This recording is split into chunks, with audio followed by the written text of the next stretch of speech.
Hello, hello, hello, and welcome to CorpusCast. Once again, I'm Robbie Love, your host, and this is the Aston University CorpusCast, all about corpus linguistics and what it can do for society. Welcome. Now, today our topic is not what corpus linguistics can do just for researching language, but what it can do for teaching language, something known as data-driven learning, or DDL. And my guest is Dr. Peter Crosthwaite, an expert in DDL and associate professor in the School of Languages and Cultures at the University of Queensland. So we're very grateful to him for joining us from Australia and navigating quite a big time difference between the UK and Australia. Peter's areas of research and supervisory expertise include corpus linguistics, of course, and the use of corpora for language learning, as well as computer-assisted language learning and English for general and specific academic purposes. Now, there are many accolades that I could mention. Out of those, I will mention that Peter has just taken over as the editor-in-chief for the Australian Review of Applied Linguistics and serves as associate editor for the Journal of English for Academic Purposes. So I'm very grateful to Peter for joining us today to discuss his research in data-driven learning. Let's find out all about corpus linguistics used for teaching language. So please welcome to CorpusCast, Peter Crosthwaite. Hello. Yeah, thanks, Robbie. It's a very nice introduction, and I hope that I'll live up to it during the session. Well, thanks so much for joining us, and very much appreciate you being available in, I think, the evening over at your neck of the woods and early morning-ish for me here. So thank you very much. It's great to get the chance to speak with you. And we're going to start by asking a question that I always ask my guests to begin CorpusCasts, and that is, what does corpus linguistics mean to you? Yeah, it's a great question. I guess you've had lots of weird and wonderful answers. Yes. Yeah, at its simplest, it breaks down into linguistic data captured in electronic format, principled collections of this data that we can search, analyze, research, and use for teaching, particularly in my case. It's just wonderful that we've got these digitized collections of language that we can consult, we can work with, we can document, we can save languages in this format. And it's a fantastic resource that has brought about so many different applications over the last, since the 1960s even. I'm very pleased to consider myself a corpus linguist, even though you still have to kind of explain to the man on the street, what is it you do when when you're on a train somewhere, someone says, what do you do? I'm a corpus linguist. So what's that? And then, we have to give them the same old story. These days, I just say it's like a primitive version of generative AI, and people kind of go, oh yeah, no, I get that. So I think that's it. But at the same time, people are now talking about language data, and people are discussing this seriously, and it's influencing policy and practice in all kinds of areas and businesses, and language data, and having access to these huge data sets now is big money. It's big industry. It's a $1 billion industry. It's forming around the world, and at the essence of what these things are, they're corpora, and it's kind of like it's our time to shine. I couldn't agree more, and I will actually go off script in a moment and ask you more about AI, because I know it's something that you've written about recently. But yeah. I want to ask more about how you came to be the person on the train who is explaining to people that they're the corpus linguist. When did what sparked your interest in language generally? Give us a little bit of your sort of your academic background and what led you to your current position. Sure. Yeah, no, I started my career as a TESOL instructor. I worked in South Korea for a number of years. I did a master's in TESOL from London by distance, and then I came to Cambridge in 2009 to begin my studies in applied linguistics there. And I wasn't particularly interested in corpus linguistics at the time. I was mainly just involved in second language reference to person. But as part of my PhD project, and obviously being in Cambridge, I worked with a number of people who were involved on the Cambridge Learner Corpus and the English Profile Project, which aimed to document the language features of language learner production at different proficiency levels of the Common European Framework, so that they were analyzing that data to be able to quantify what some of the criterial features were for that. And it was an absolutely fascinating project that I did a small paper on using some of the data from that. And then through that experience, I built a corpus for my PhD, which was about second language reference to person, so another learner corpus. But I think my main break into corpus linguistics came after graduation. I took a position at the University of Hong Kong, the Center for Applied English Studies. I was working under Ken Hyland, who is one of the world's foremost researchers in English for academic purposes. And he's often credited with being one of the world's foremost corpus linguistic researchers as well. Although, kind of personal conversations with him, he never really considered himself like a corpus linguist as such.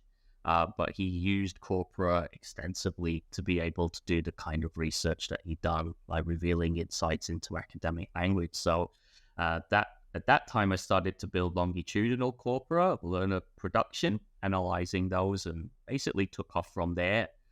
We got into English for general academic purposes, then into English for specific purposes, and then about a year into that, we then also started using corpora directly to teach English for academic purposes and building corpus activities into the disciplinary course content that students were studying at the time. And that's really how I got into DDL, data-driven learning.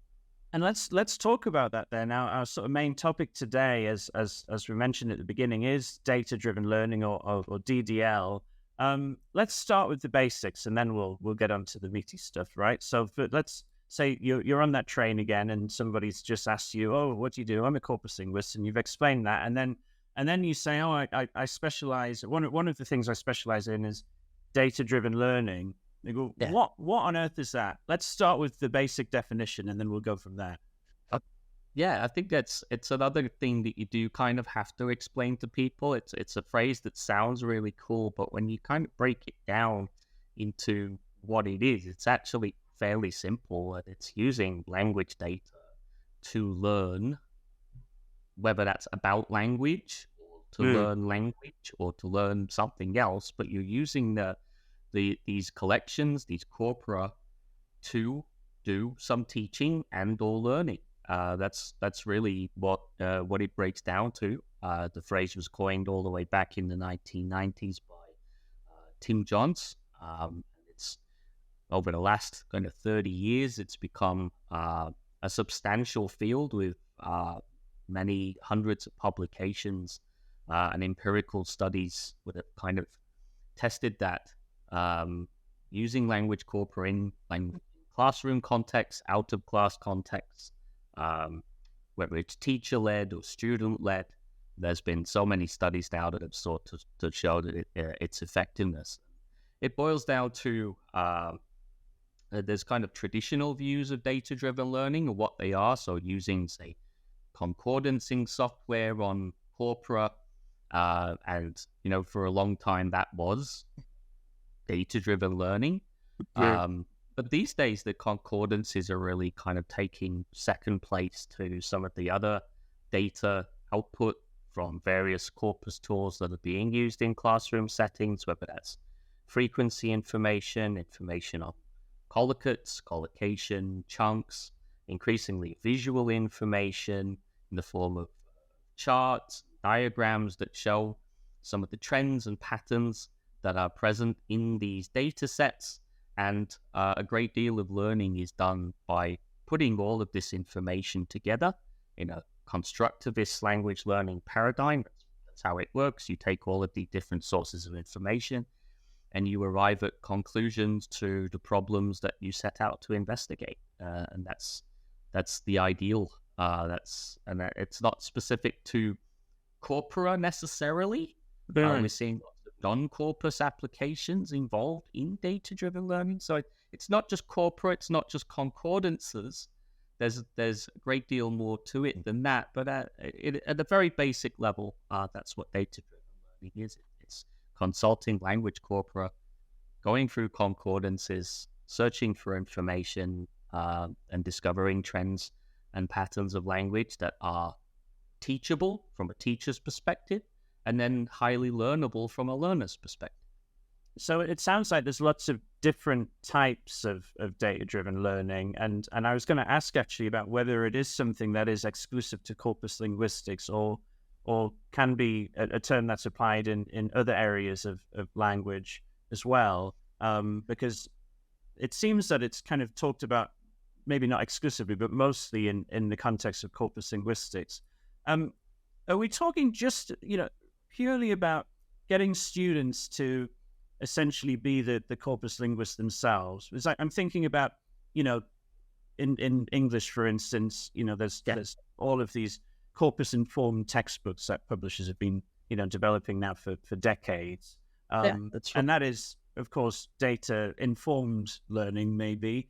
Does that count as a type of DDL if it's just, using a textbook that has corpus data that's informing what it's saying, or are we really talking about the hands-on kind of practical work with teachers and students looking in corpora themselves and exploring the data with corpus tools?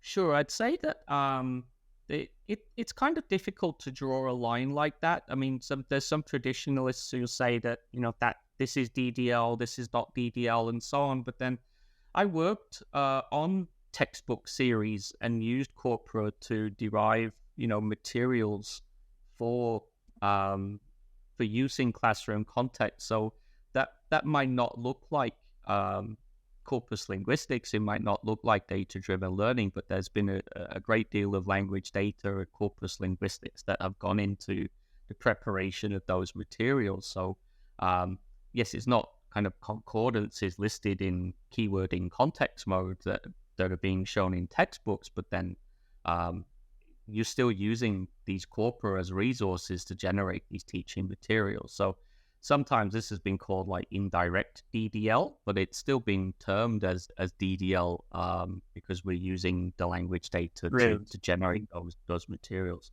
In terms of the direct, which is the term you also use as well, but yeah, the view of direct data-driven learning is where the teacher is presenting corpus data to their students, and or the students are consulting corpora themselves using some kind of computer or electronic device, or they're given printed handouts of corpus data that they will be going through and looking for the things that they need to be learning. And what is your research and others' research shown about the effectiveness of DDL and presenting students with an approach that they may not have encountered before? As you said, even though corpus linguistics has been around for quite some time now, it still feels like we're explaining ourselves for the first time to lots of people. What is the general sort of, maybe there's not a general approach, but are there any general patterns in terms of how students and teachers generally respond to adopting DDL? Yeah, I think traditionally, but this is the case with a lot of computer-assisted language learning or even applied linguistics research generally, is that there have been a great number of kind of experimental studies and more qualitative studies that have shown that corpus consultation is highly effective for learning of a great number of linguistic areas, whether that's vocabulary acquisition, lexicogrammar, genre, awareness and knowledge, register variation, academic, general and specific discourse. So many studies have been published showing learning gains in all of these areas. However, a kind of well-known critique of DDL. As I said, it's not specific to DDL, but it's kind of a lot of applied linguistics research generally, is that it's been most successful with advanced tertiary level learners who are learning quite specific things. So in terms of that broader appeal, or work with learners of, say, lower proficiency levels, learners at the pre-tertiary level, there is now a relatively small but growing body of evidence that shows that in some cases it can be effective with those too. But then there are a number of caveats involved in terms of the corpora that you select, corpus tools that you integrate, and then the gap between a corpus linguist like myself leading the charge, or equipping language teachers to be able to do that by themselves. So over the past 10 years at least, I think you've seen a lot more research moving away from like experimental studies of like, does DDL work? The field now is really looking at ways of how we can do DDL in classroom contexts in a way that is sustainable, in a way that's going to reduce some of the technical requirements involved, some of the cognitive difficulties involved with looking at concordances, for example. There are a great number of things that still need to be done and worked on. And I think one of the reasons why my work on DDL was recognized, there's so many great DDL researchers out there, but I think I was one of the first to, not one of the first, but one of the loudest, I guess, to try to move DDL beyond academic contexts and move it into more mainstream, like pre-tertiary, secondary, even primary level education. So I guess I hope I've answered your question there, but I'd say it definitely works, but it can be tricky. A number of steps you need to go through, number of things you need to consider, but this is true for any technical innovation. We're seeing this with generative AI right now as well, but computer-assisted language learning in general has to go through the same things, whether you're doing corpus-based DDL or whether you're using machine translation or another aspect of course. So from what you're saying, that the evidence is already well established that when it is used appropriately by people who have sufficient training, for instance, teachers who have sufficient training to be able to teach, it works. But the barrier to uptake is about the broader contextual factors around expert or the knowledge of the software and tools and access to data sets and things like that. I mean, I've used go ahead. As I say, it's not just any one thing, but a whole host of contextual factors. But things are getting better. I see in terms of tool development, for example, in terms of open access resources containing ready-made lesson plans. I've designed my own Corpus tool recently. I've designed training courses. I've designed online open educational resources to try to show people how it's done, and then they can follow my lead and the lead of that of others and try it out in their own context. And, we're seeing a lot of success, not just from the usual places, so Europe, North America, but there's so many DDL studies done in Asia, Southeast Asia, the global South now. It is really spreading quite rapidly in global DDL research that we're seeing. Tell me about the tool that you designed. What's it called? What does it do? So essentially, what I've designed is a tool called CorpusMate, which is like the most Australian name that I could possibly think of. I love it. We've got CorpusCast and CorpusMate. Great. So this tool was formed out of a DDL project I did with some secondary school girls here in Australia, where we gave them a number of tools to work with. They were learning about how to improve their use of the passive voice for science report writing, which is something they have to do for their Year 12 exams here, and we gave them a kind of 2 terms of DDL activities. They did some online tasks. They used various corpus tools, and then at the end we saw, they had actually improved in their use of the passive. But then the feedback we got from a few months later on was that they kind of stopped using the tools, and that their critique of the tools that they were using was that they were not particularly user-friendly. The interface was tricky or clunky to work with. The data was kind of rigid in its structure. You couldn't really manipulate it or extend, get more information. There was not as much information. So what we tried to do was to take all of that feedback and turn that into a tool that would be useful for their specific needs going forward. So since the development of the tool, I made that tool with Vit Beiser, who worked on the Sketch Engine platform and produced the Sketch Engine for English language learning, which is the Scale platform. He's also co-designed the Versatext platform with James Thomas.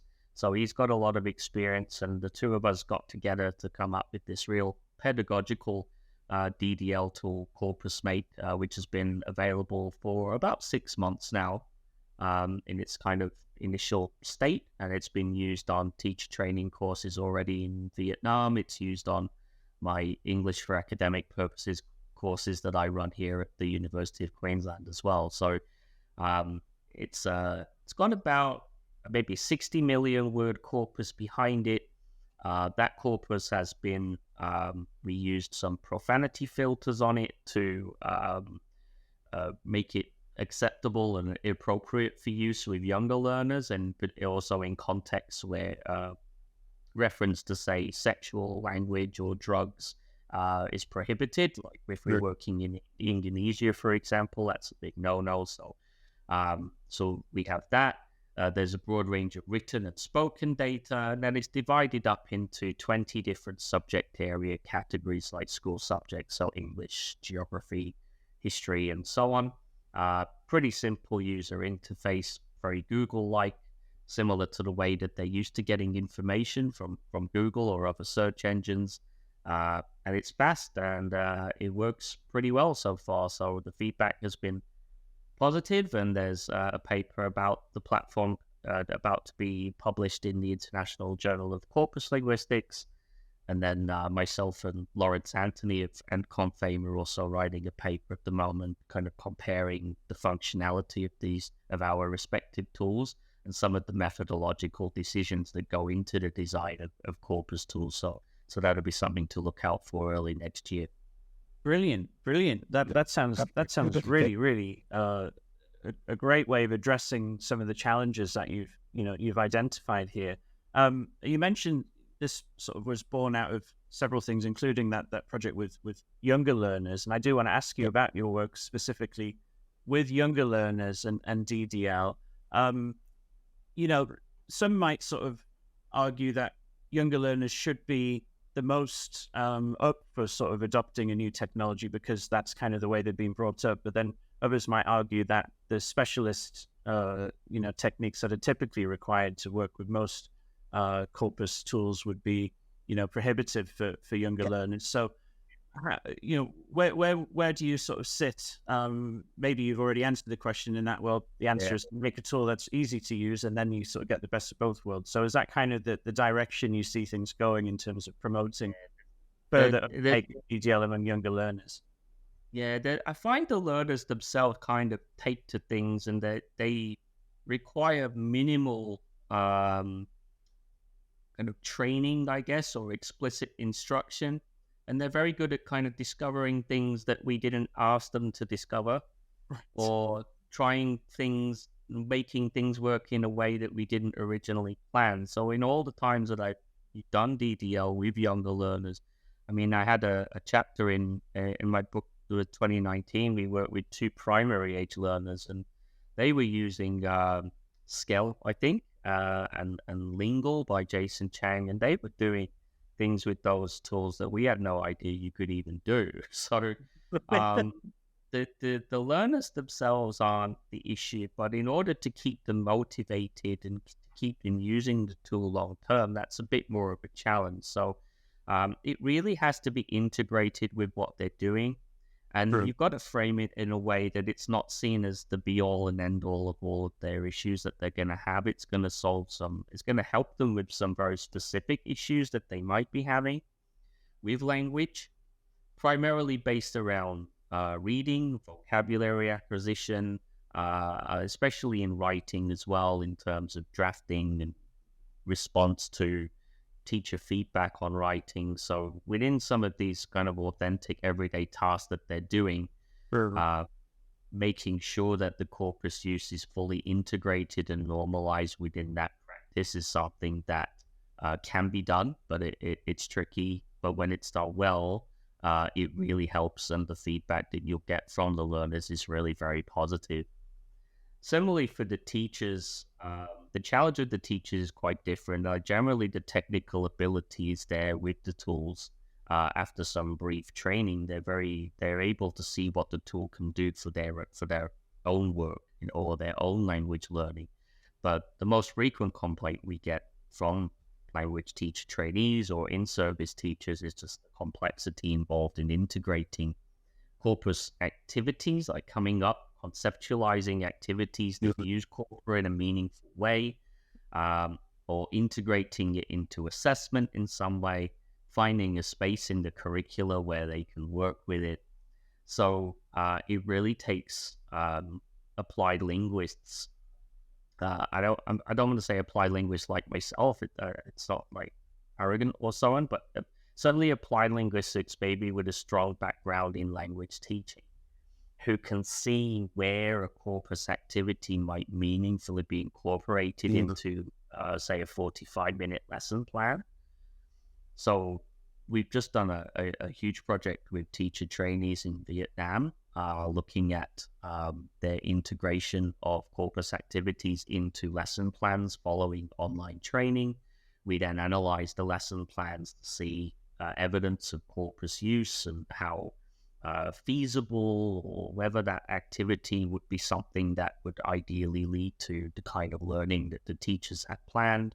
And it's difficult to do, but with training on the pedagogical side of things, thinking about how to integrate corpus use within a lesson planning regimen, once they get to the habit of doing that and seeing the possibilities, then you really get buy-in from the teachers. And once you've got buy-in from the teachers, you then you've unlocked the door to get access to the students and buy-in from them as well. Something we've always found is that it's all fine. The applied linguist comes in and shows up with his fancy suit, all guns blazing. Here's everything here's a tool that's gonna change all of your lives. And it just doesn't work like that. Teachers probably see so many different kind of software and tools every day that they get exposed to. And even now with generative AI, just a large project over the past 8 months with teachers here in Queensland, and you'd be amazed like how many of them are over it already in terms of this is no good. I'm not going to need to change very much in what I do. I'm too busy to train and too busy to learn about how to do it. I'm too busy to integrate it into what I'm doing. So corpus linguistics, if you're not careful, can just be another one of these things that just gets left on the shelf. But I find that certainly in the experiments and the training with people that I work with, the results have been quite promising. But we're not blind. We're not blind to some of the challenges involved in that. And I think the field as a whole is still very much working out how to overcome these challenges. But certainly the papers I've been reading over the past 5-10 years, I think we're doing very well in that regard, but there's still a lot more work left to do. Speaking of integration, do you see, a space for explicit corpus instruction, DDL, in, language learning apps like Duolingo, if they don't already? I don't actually know, but... Yeah, so that's something that can certainly be the case. One thing that I've done, which I've just put into the chat, I'm not sure whether you can look at that now or whether that's something that you can show the viewers later, but we have developed kind of open educational resources which contain lesson plans that contain a DDL element. So, and these are produced by... I think Sam should be able to share That's that. great. Okay, I'm putting on the spot. We'll see if it appears and we'll know he's been able to. But yeah, go ahead. I should have also linked the CorpusMate link as well when I discuss that, but maybe you can edit that back in later. Yeah, but, sure. But yeah, certainly with this book, this was developed by partners in Brazil. So they work in the Brazilian teaching context, and we put together this open access resource called Using Language Data to Learn About Language. This is a teacher's guide to classroom corpus use. So what was good about this is that instead of us developing lesson plans and getting teachers to teach them, what we did in this case was we got the teachers to sit down and have a think about how they might develop a plan involving at least one or a number of corpus activities to help consolidate some of the some of the other activities that are going on in the lesson plan. So this is done from the perspective of a complete plan. Most of the lessons take about 45 minutes to 2 hours to complete. There's plans pitched at different proficiency levels, and we've also divided them up into hands-on and hands-off activities. So hands-on activities are ones that are done where students have access to a device that will allow them to consult the corpus, or hands-off is where the teacher has access to the data, and the students then will be following the teacher's lead in that. So again, having it within the context of a full, complete lesson plan is really important. So it's not just a list of corpus activities and that's the plan. It is actually embedded into a meaningful, structured plan with a proper introduction, warm-up activities. Then we get on to the language features, and then there's some kind of consolidation activity at the end and opportunities for feedback. So 15 lessons there. So some are for English, some are for Spanish and Portuguese as well. There's a number of these guides now, not just our guide, but a number that have become available recently. So I think the more these kind of guides we see, it's really helpful for other people who are wanting to do something similar in their context. And then that's how these things get started. Thank you for sharing that. For those who've been watching on the video, of course, you will have seen we were scrolling through, looking at some of those activities. I love some of the names. Is This Love was a favorite of mine, involving searching for the word. There at that point with a photo. Yes, that'd be great. Multiple choice answer. Is this love? Yes, no, not. Oh, this is great. Yeah. That's about the best intellectual contribution I could ever make to this. Absolutely. As we start to wrap up, you've mentioned AI a few times, and of course the elephant in the room, not only in DDL. So. Exactly. Essentially, and the way I've referred to generative AI is also in some writings has been it's essentially just corpus linguistics on steroids, right? It's the Arnold Schwarzenegger of corpus linguistics. It's true. I mean, similarly, I've been teaching my undergraduate corpus linguistics module this past term, and it has helped. It's another way of, among other things, of course, we'll get onto, but it is another way of helping to explain what corpus linguistics is, because you say these ChatGPT and other generative AI tools. It is a much based on a much more sophisticated version of essentially corpus linguistics. And that's been great. Going back to that man on the train analogy, it's been great being able to explain the work that I do and I've done for the past 10 years. As you say, what's a corpus linguist? Generative AI? Yeah, it's a bit like that. Yeah. Oh, okay. It helps out. And we're going to go very meta here, because you recently published a paper, I think, in Applied Corpus Linguistics, discussing things, ChatGPT and generative AI, and what does it mean for not specifically DDL, but corpus linguistics more broadly. And I think there are maybe a few other papers in there as well. I recently read one from a previous CorpusCast guest, Phoebe Lynn, who was experimenting with using ChatGPT as a concordancer to produce examples that are authentic, like they're not, they read authentic.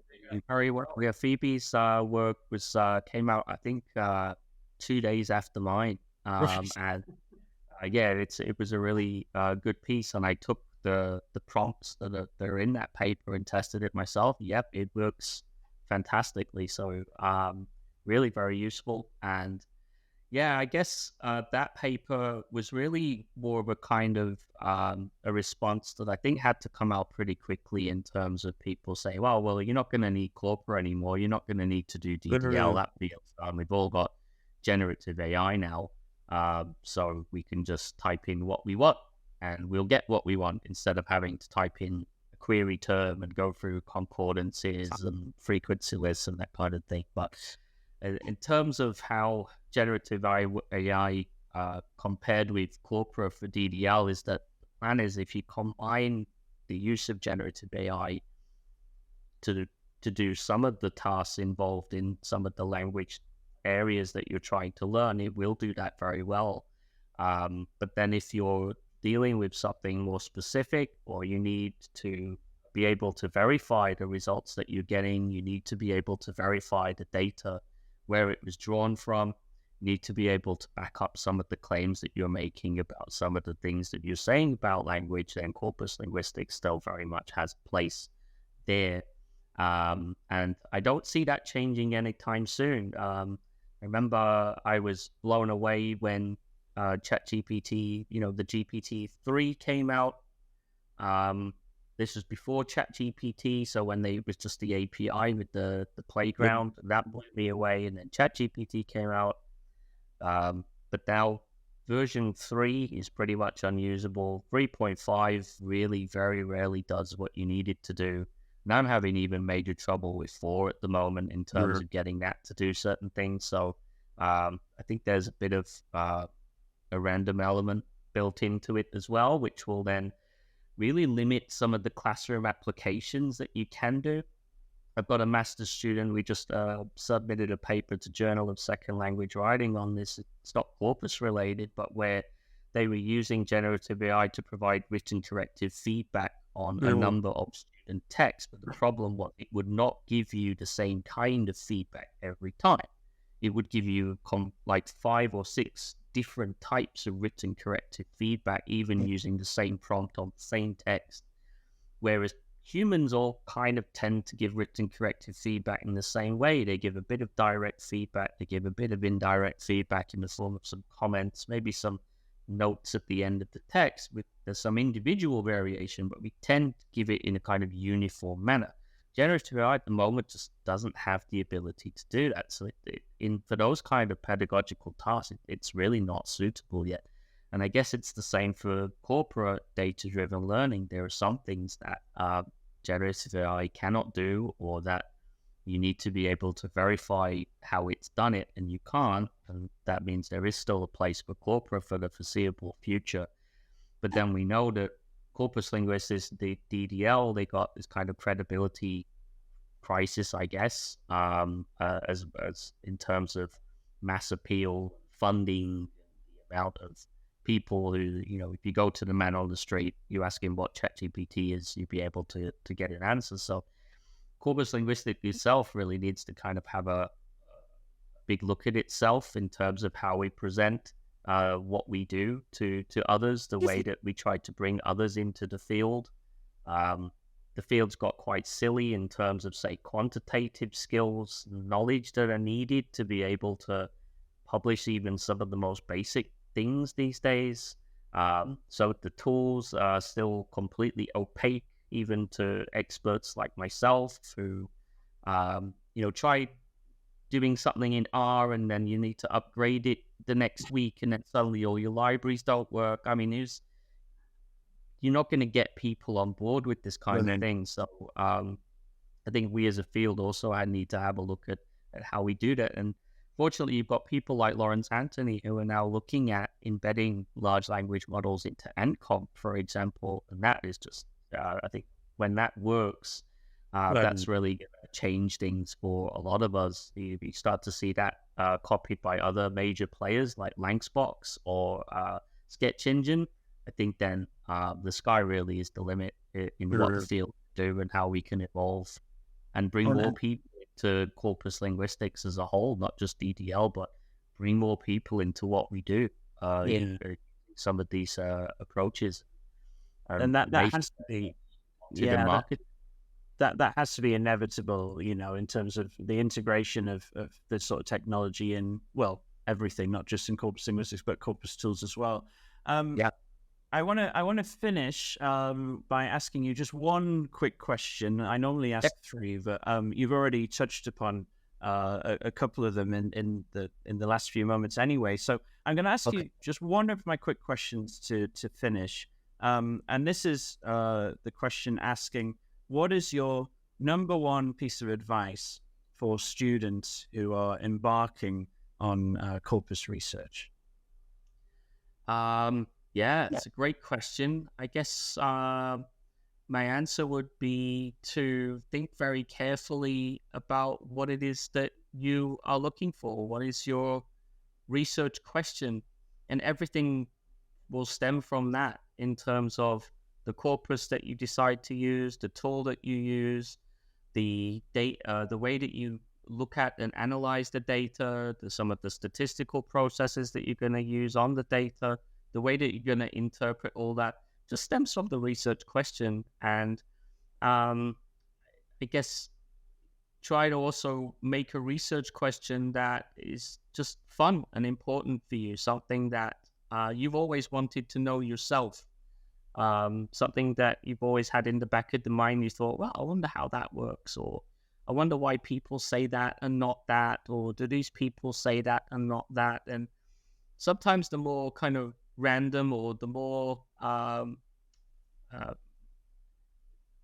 off the wall kind of research question that you come up with, I find that they often make the best kind of master's students thesis, the best PhD thesis someday. So you just woke up and you went, I wonder how that works. I wonder how we can find that out. And for me, that can be the best kind of research for students who want to break into corpus research and to make it interesting and fun and relevant to them. And at the same time, they develop the skills involved in being able to select and curate and analyze language data, corpus data, to be able to draw meaningful conclusions from it. I think that is great advice. I couldn't agree more that, curiosity should certainly act as a great motivator. Certainly, it's informed some of my research in sort of slightly wacky areas and swearing, things like that as well. So I certainly identify with that. Peter, thank you so much for your time. It's been great to chat with you and hear more about your research in data-driven learning and your musings on some other topics like AI as well and thinking ahead to the future. We will draw things to a close there. So thank you to all of our listeners, as always, for listening to CorpusCast. On your platform of choice, be that YouTube or Spotify, wherever it is you get your podcasts. Do let us know your thoughts using the hashtag CorpusCast, and make sure to check out the Aston Corpus Linguistics Research Group on X at Aston Corpus, and you can follow me at Lovermob. CorpusCast is an Aston Originals podcast hosted by me, Robbie Love, and produced by my colleague Sam Cook. So thanks again to our listeners. Thank you again, Peter Crosthwaite. It's been a pleasure to speak with you. Thanks for joining us on CorpusCast. Thanks for having me on the show, and I look forward to seeing the podcast go out and look forward to seeing who's on next. Thank you. Thanks a lot. Bye-bye.